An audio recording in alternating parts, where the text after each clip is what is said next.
Oh! Is the DJI Flip any good? How does it measure up to the DJI Mini 4 Pro and DJI Neo? And who's it for? What can it do? And more importantly, does it do it well? In this video, I'm going to answer those questions along with a few more. So grab yourself a weak lemon drink and let's get going. Watch to the end because I've got a few questions about DJI's pricing and packaging strategy.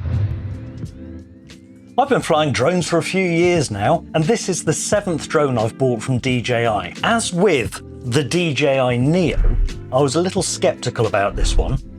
No doubt it's not as cute as the DJI Neo and nowhere near as sexy as the DJI Mini 4 Pro.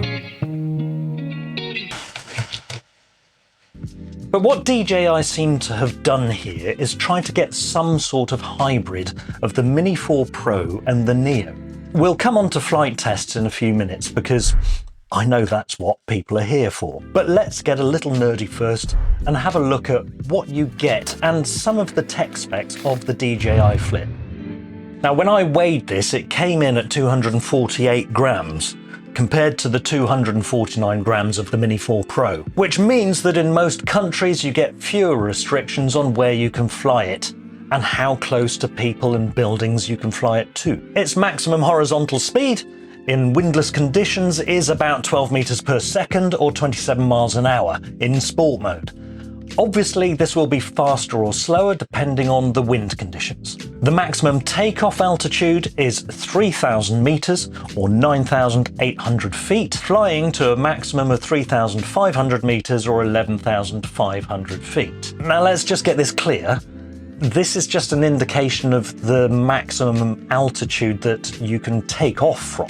As you get higher, the air density gets thinner, so the propellers have less air to push against. This isn't an indication of how high you can go. In most countries, the maximum altitude allowed is 120 meters or 400 feet above the ground. In the EU, it's 120 meters above the takeoff point. DJI state that the maximum flight time is 31 minutes on one battery. But depending on wind conditions, humidity, your flight mode, your mileage may vary. Maximum wind resistance is 10.7 meters per second or 24 miles per hour. If you fly in winds above that and have an accident, any insurance you have won't cover it, and DJI refresh is unlikely to pay out. Internal storage is 2 gigabytes, but it does support high-performance SD cards up to 512 gigabytes. I'll just cover the basic specs of the camera, but I'll leave a link in the description to the more detailed specs on the DJI website. It's virtually the same in every way as the camera on the Mini 4 Pro, and a definite improvement on the DJI Neo. It has a 1/1/3 sensor and an aperture of f1.7. So really great in low light. As far as photography goes, it can take 12 megapixel and 48 megapixel photos in both JPEG and RAW formats, including burst mode and auto exposure bracketing, and also timed photos. For video, you can shoot in 4K UHD, in normal mode, or in D-Log-M color profile. Unlike the Mini 4 Pro, the Flip doesn't come with HLG, which is no skin off my nose because I just don't use it. The Flip doesn't have a gimbal that rotates like the Mini 4 Pro for full vertical 4K shooting. It basically just takes the landscape video and crops it down the center to make a 2.7K vertical picture.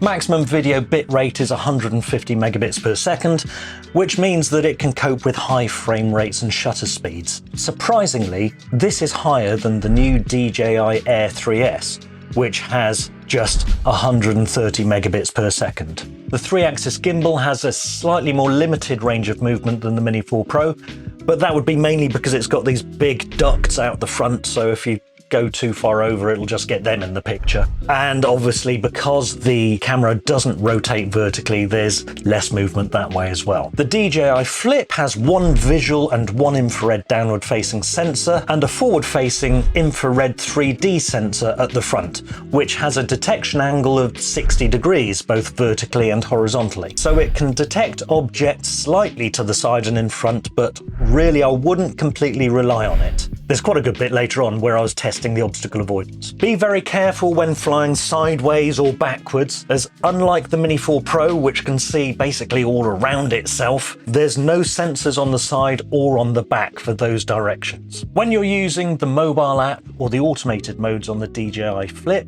you are limited to a bubble of 30 meters. This is because it creates its own Wi-Fi hotspot. But when using the RCN2 or 3, or the RC2, then that's when the ubiquitous O4 transmission system takes over.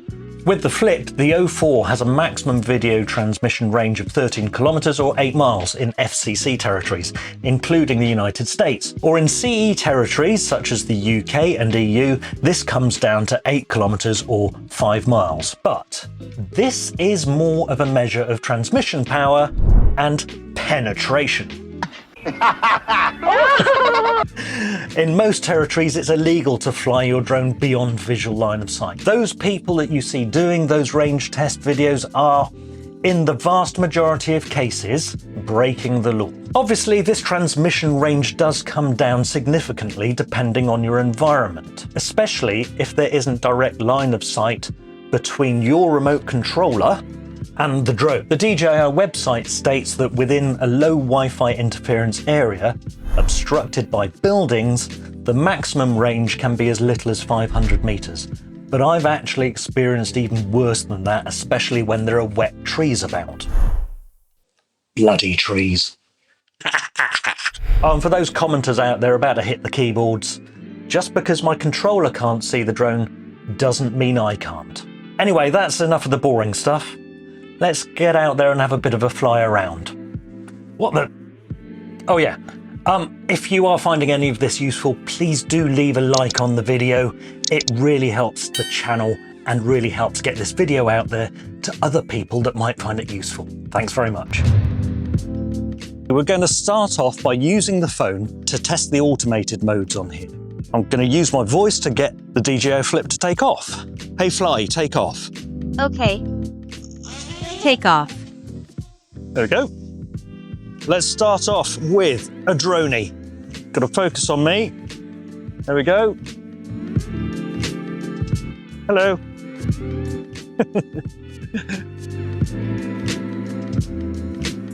So that's a droney out to 10 meters and back. Stops recording at the top of there and then starts recording again as it comes back, which is okay, I suppose, if you just want a droney going out and you've got that clip on your phone or on the drone.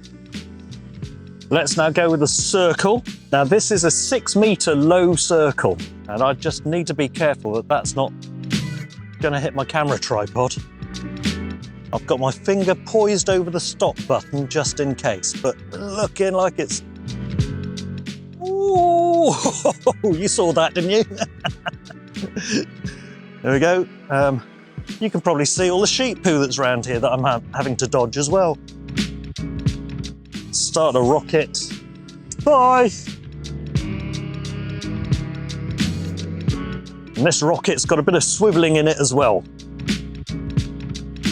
It's actually really good colour on this. Well, at least on here anyway.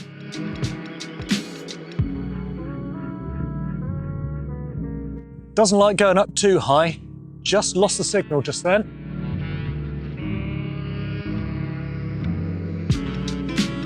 Let's change this to helix. Yeah, make it 20 meters. Why not? Got to remember to press start. So that's similar to rocket, just goes up in a sort of spiral. That's quite good actually. I have to say the tracking is really spot on.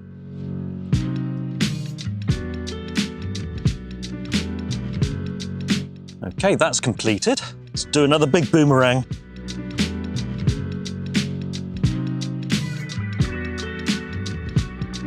It's bloody freezing up here. Hello! God, you're going on a real side sort of angle. It's really going for it. Taking into account the breeze as well. That's going really fast. Hello! Let's try a little bit of a follow, so I'm just gonna walk off down there a bit.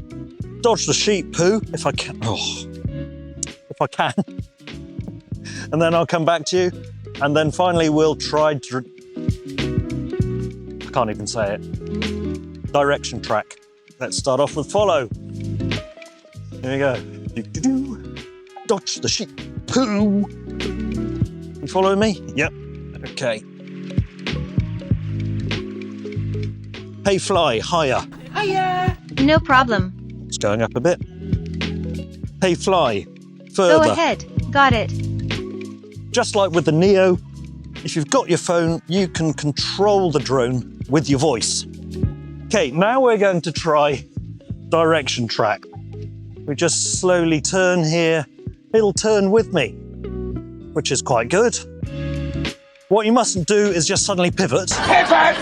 Just take sweeping turns when you're walking. Try to avoid as much sheep poo as possible. Hello. And just walk along. Do your talking. I'm walking here, I'm dodging the sheep poo. I'm making sweeping turns so that the drone doesn't suddenly get taken by surprise and is following me. Must make sure I don't walk into my camera. My camera's still recording. Just a lovely scenery of fog-bound West Country. So I walk in front of my camera now so that it can actually see what I'm doing. Walking along. Hello. And the drone's keeping track of me. This is recording on my phone here. This is natural recording. So this is taking in ambient sounds and things. I've also got my DJI Mic 2 here as well. And I'll switch between those so that you can see what it's like. So this is the DJI Mic 2. And then this is recording on the phone using the natural sound profile. Now I'll have to stop to change it to the pure sound profile where it filters out a lot of the ambient noise. So bear with me a second and I'll just do that. Just switch to the pure voice recording. I don't know if you can see any difference here, but this is the pure voice recording. The quick brown fox jumped over the lazy dog. I'm walking up a hill back towards my camera. Okay, and then now I'll switch back to DJI Mic 2, which isn't recording to the drone at all. I'm just sticking that in post. Walking back up briskly to my camera, walking through tons of sheep poo. There. Right, we'll stop that. Let's just have a quick look at manual control. Select manual control, record, and we can rotate right, rotate left, go up, go down, move right, move left, move back towards the camera, move down a bit so the camera can see you, move forward, although it's not very good at simultaneous inputs. Gimbal control up here, so down towards me there. And you can also go full screen. I'll have to turn that landscape in the edit, won't I? So let's go up, move right. It is quite a nice steady picture. Let's just bring the gimbal up. That's actually really surprising because it is quite breezy, but that picture, at least on my phone, is looking quite steady. Now we're going to move on to use the RC2. Right, fingers out really flat when you do this. These spars that are on there, I did catch my little finger through one of those and dropped the drone. It kind of hurt a little bit. And it would really hurt out here because it's bloody cold. It's about 5 degrees centigrade. I don't know what that is in Fahrenheit. I'll put it on the screen here. Oh, let's use a controller. The way the DJI manual advises you to take off with the drone is to hold it just around the body there. There you go. I am trying to get into the habit of just always pressing record as soon as I get the drone powered on because I keep forgetting. That's a good tip for you as well. Doesn't matter if you record loads of extra stuff, you can edit that out. You can't edit in stuff you haven't recorded. If we click on focus track, select me, and we're in spotlight. So at the moment, the drone is just following me wherever I walk and sticking in one place. A bit like a tripod. Often people actually call this tripod mode as well. We've also got point of interest, so we can do an orbit around me. Let's just set her going. We can change the height. We can change the distance. Well, the subject is too far. That's going very quick, and it's really interesting how the drone adjusts to the breeze. With those big ducts, you can see very clearly that it's adjusting. I'm probably spinning around and pirouetting in sheep poo here for you lot. So let's stop that. And then we've got active track, so still focused on me. Active track just does seem to be just follow mode at the moment. I would hope that there would be an update. It's definitely not doing the active track where it's meant to be sort of changing its view of you. So that's active track. And one of the exciting things, of course, is that this drone has got hyperlapse. Let's go on to hyperlapse, but we're going to go up because I don't want to disturb the sheeps. Let's get rid of that. Yeah, sheeps don't seem to be worrying too much. Let's set up hyperlapse waypoints because that's what I love doing. Hyperlapse waypoints. We'll set one waypoint there. Set another waypoint there. Hopefully the sheep will move around a little bit so it will look like I'm doing a hyperlapse. If not, I'll have to do one at home. I have to say I was quite surprised about this, given that the shade of grey that is on the DJI Flip is very close to white, and we tend to have quite white skies in the UK. I was thinking that visual line of sight might be a bit of an issue, but actually I can see it really well there. The footprint of the drone in this case is actually doing us a favour. Click on there, click on Master Shots, select me. Hello, see ya.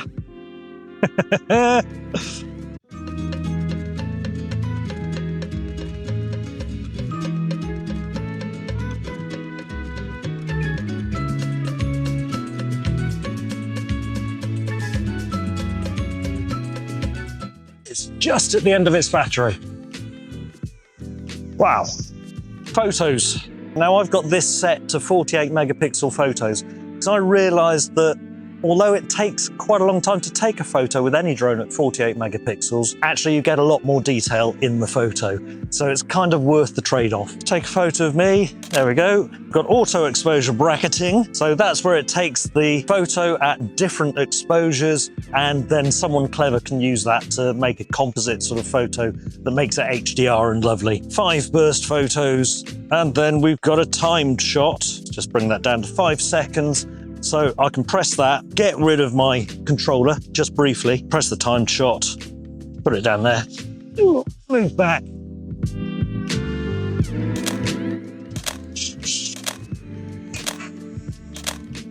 Why is it just continually taking photos? It's still taking photos. Oh, is it just taking 5 photos? Take another photo and another one. How many is it going to take? That's taking a photo every 5 seconds until you press stop. Quick shots. So we've got the usual set of quick shots here. We've got a droney. That's a droney. I'll speed that up a bit, I think. We all know what a droney is. It's that classic drone shot. Rocket. 3, 2, 1 countdown. Hello. Circle. 3, 2, 1. And of course, we do have to do a hyperlapse circle because that's the classic. Well, aside from nighttime hyperlapses, of course, or sunset hyperlapses. We've got helix, we've got boomerang. We've already looked at those in the automated modes. Let's have a look at an asteroid though.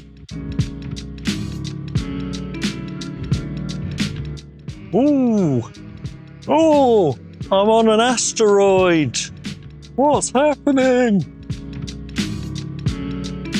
Panoramic photos. You've got all of the various different types of panorama, obviously not as sophisticated as the Air 3S.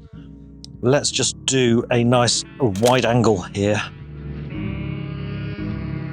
Also in video, we've got slow motion. So that's filmed at 100 frames per second. And We're just going to do a circle hyperlapse because I think it's funny. Right, a little bit of blatting around in sport mode. How fast it goes.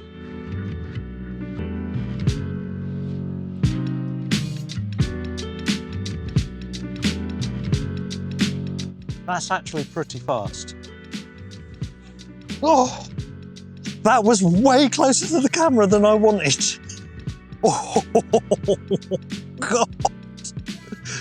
Yeah, visual line of sight is very good with this drone. You can see plenty. Right, I just wanted to get a shot of the horse. Let's come down here. That's returned to home. Used 3 batteries. This is just me in the DJI Flip, running the gauntlet on my local green. It's not quite what DC Rainmaker does, but let's have a go anyway. Now don't laugh at my running, please. Here we go.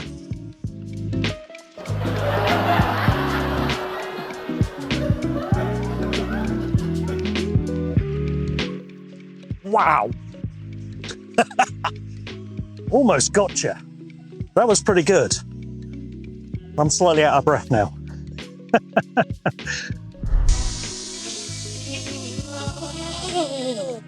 Back to the studio, I guess. Time to get some of this sheep poo off my shoes. Before we get on to my thoughts and recommendations about this drone, let's have a look at the various ways that you can buy it. You've got the DJI Flip with the RCN3 that you plug your phone into and use as a monitor.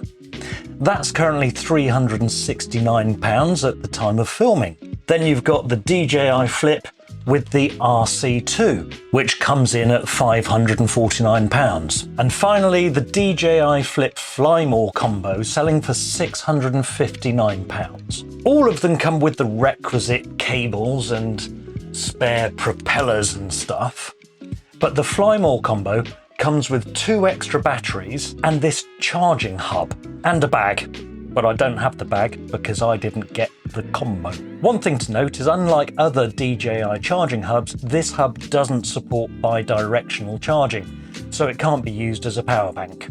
I got the most basic package, just the RCN3 and the Flip, and then also bought a couple of spare batteries and the charging hub. I didn't get the Fly More combo because I've already got 2 RC2s, but if this is your first drone and you can afford it, then I would thoroughly recommend getting the combo because you'll save yourself a bit of money. I also got a year's worth of DJI Refresh because I can be a little hard on my drones, and sometimes it just pays to have a little bit of peace of mind, as it were. Should I have a catastrophic turd? As I said, I've already got 2 RC2 controllers, one which I've never used that I got with my Mini 4 Pro, and this one which I got with my Air 3. I got the RCN3 controller with the DJI Neo because I didn't have this type of controller, but now I've got another one as well. So my gripe with DJI is that if you want people to not think twice about getting an extra drone, don't make them buy another controller they already have. It's anti-consumer, anti-choice, and wasteful, and just bad for the environment. And guess what? In the box that this came in, this hub, you don't get an extra USB-C cable. Not that I really need another USB-C cable. Anyway, I've got that off my chest.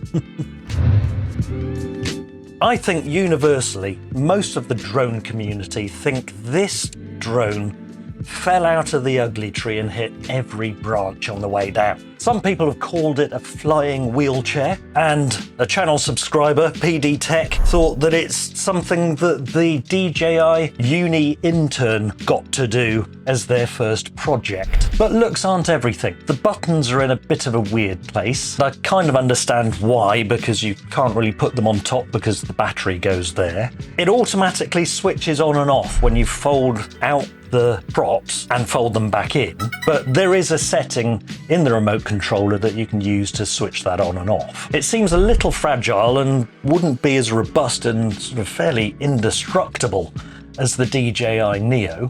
With the functionality that it has, and the fact that it doesn't have waypoints, and based on the price point, you know what? This kind of reminds me of the DJI Mini 3 Pro, which DJI recently discontinued. It's not at all space-saving, really.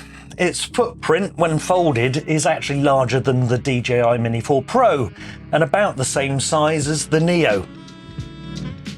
It doesn't fit in your pocket. Well, it does, but you have to have quite large pockets.